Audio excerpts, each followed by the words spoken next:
I remember the silence first, felt heavy like stone pressing on my chest.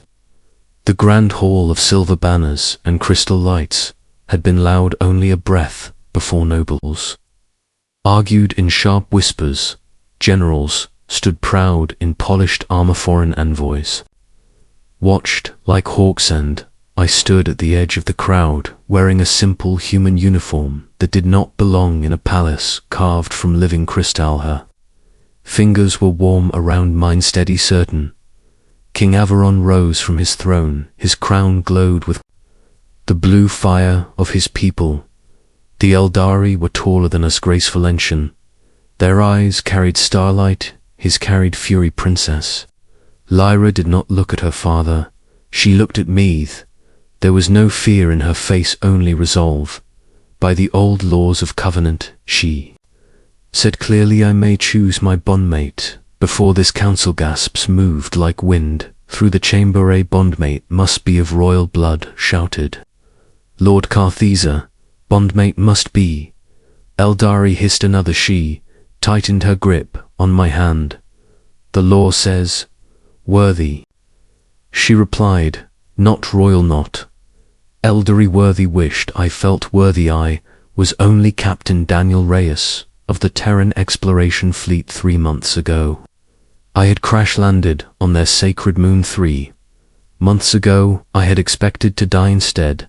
I found her, or maybe she found me. The sacred moon was not meant for outsiders.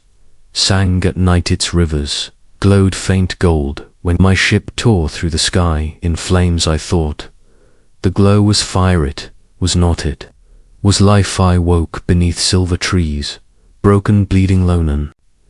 She stepped from the light. She wore hunting levers. Her hair shimmered like pale dawn. She aimed a blade at my throat too. Are not of this world, she said. Her voice was calm. I raised my empty hands. No, I said, but I do not wish to harm it. She studied me for a long time, then she lowered the blade. You will die here if you stay, she told me. The moon does not forgive weakness. Then help me stand. I answered. Something shifted in her eyes. She helped me for weeks. She hid me from her own patrols. She brought water and strange fruits. She asked about Eartha, about oceans, about cities that touched the clouds. I told her about my mother who taught history, about my brother who built machines from scrap. About music played on old guitars. She listened as if each word was treasure. When hunters finally found us, I stood beside Harry, could barely hold the plasma cutter I had salvaged, but I stood. They called me Invader Beast.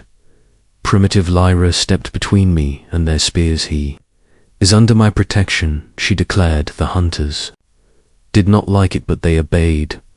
That was the first time I saw how strong she was, not in body but in will. Now, in the royal hall, I saw that same strength. Father, she said, turning at last to the king, you taught me that our people survive because we adapt, because we see value beyond pride. You sent me to study the humans. You asked me to judge their hearts. Have judged. The king descended the steps. Slowly his robes whispered across the crystal floor. Humans are reckless, he said, short-lived, driven by hunger and fear. Tear apart their own world. Some do, I answered before I could stop myself. 100 eyes snapped toward Lyra, squeezed my hand in warning. I bowed my head but kept speaking. Some humans destroy some humans. Build. We are young compared to you. We make mistakes, but we learn the sacred moon. I could have betrayed her to save myself. Did not, because she trusted me. Trust is rare in any species. I will not break it. The hall fell silent again. King Averon stopped before us. If I refuse, he asked his daughter. She met his gaze. Then I will refuse every suitor you present. I will not bind myself for politics. I will bind myself for respect, for courage, for choice. Say. Murmur of anger rose from the nobles. One of the foreign envoys smiled. Faintly I realized then this was more than Romance this was power in alliance with humanity, would shift the balance between stars. The king knew it so. Did the council why him? The king demanded. There are stronger humans, wealthy or more influential. Why this one? Lyra looked at me as if the answer was simple. Because when he was broken, he still tried to stand. Because when my hunters threatened him, he did not beg. Because when I doubted my own courage, he reminded me that fear is not weakness, it is a choice, and we choose what to do with it. Felt heat rise to my face. No one had ever spoken of me like that. Lord Carthus stepped forward. This is madness, he sputtered. Princess of Eldari, bound to a crash-landed soldier. What will the other houses think? Lyra turned on him with a glare sharp as steel. They will think that the future does not belong to cowards. The insult struck hard. Carthus reached for the ceremonial blade at his belt. Guards shifted. Die moved without thinking. I stepped in front of Herf. There is a challenge, I said. It is. With me you would duel. An elder. Lord Carthus sneered. You would die maybe, I answered. But I will not step aside. The room buzzed with tension. The king raised a hand. Enough. His voice carried command that silenced all. He studied me long and hard. You understand what binding means? He asked. It is not symbolic. Your lives will be joined, your pain shared, your enemies shared. Yours, your majesty, I said. He looked at his daughter. And you understand that if he fails, you fall with him. I do. Without hesitation, the king closed his eyes for a moment. He did not look like a ruler. He looked like a father. When he opened them, the fury had cooled. So be it, he declared. Under the covenant of stars, Princess Lyra chooses Captain Daniel Reyes as her bondmate. Shock turned into uproar. Some nobles stormed at, argued fiercely. The foreign envoys began whispering urgent messages into their devices.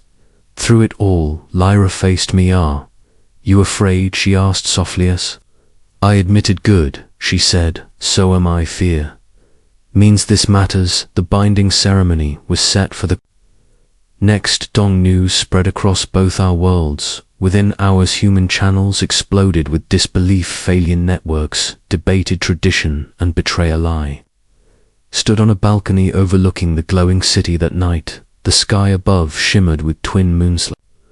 Joined me. You can still leave, she said quietly. No chains. Yet he thought of Earth, of my family, of the quiet life I might have returned to then.